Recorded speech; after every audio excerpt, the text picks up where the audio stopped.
Hi, fifth graders. Today I want to extend what we've learned about exponents in general and use them to help us solve questions when we see patterns along with those exponents. So first, a quick refresher. When we're dealing with exponents, we have two main parts of a number. We have the base, which is the larger number. That tells us the factor that we're going to be repeating. And we have the exponent, which is the small number up in the top right-hand corner, which tells us the number of times the base is going to be repeated. And today I'd like to look at some examples that you'll see both not in a word problem and how this might come up in a word problem example. So first, let's just look at some examples with patterns. I'll start with an example of 6 times 2 times 10 to the fourth. Now my recommendation would be to stretch that out into all of its pieces.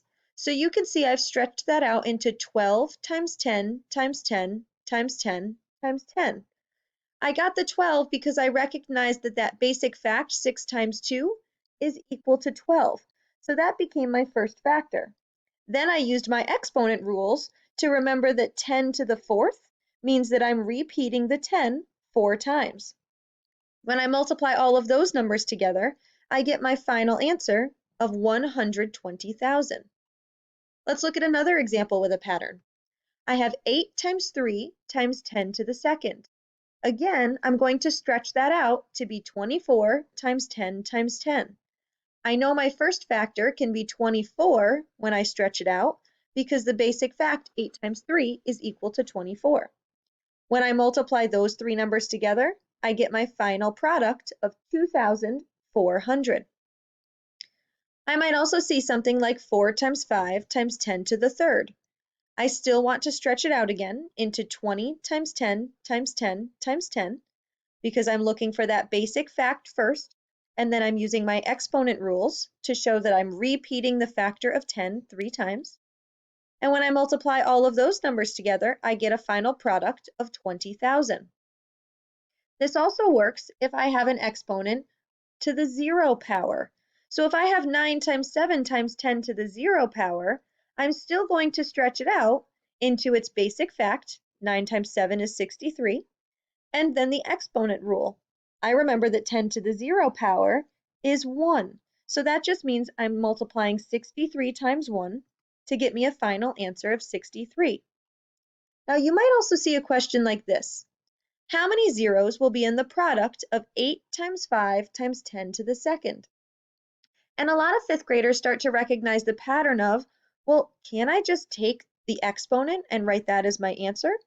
For example, in the first question, my exponent was 4 and my answer had 4 zeros in the product. In the second example, the exponent was 2 and I had 2 zeros in the product. Now that works a lot of times, but if we move to the third example, the exponent is 3, but I have 4 zeros. That's because just like in this example, our basic fact, in this case 8 times 5 equals 40, also has a 0 as part of the factor. So in that case, we can use the exponent of 2 for the 10 times 10 part, but we have to remember that our basic fact also includes a 0. That means there will be 3 zeros in my final answer, which would end up being 4,000. So those are the kinds of questions that you'll see without a word problem. But let's take a look at a word problem example and how you might actually apply this in a real life scenario. For example, the Florida Everglades welcomes about 2 times 10 to the third visitors each day. Based on this, how many people visit the Florida Everglades in 1 week? So let's use that strategy of going line by line to find the important information that we need. The first sentence reads, the Florida Everglades welcomes about 2 times 10 to the third visitors each day. When I read that, I can tell that that's giving me the information about just 1 day of the week. So I need to figure out what does 2 times 10 to the third really represent in standard form. So that means 1 day of visitors is 2 times 10 to the third, or 2 times 1,000. That means every day the Florida Everglades has 2,000 visitors come to see. Let's look at the second sentence now. Based on this, How many people visit the Florida Everglades in 1 week?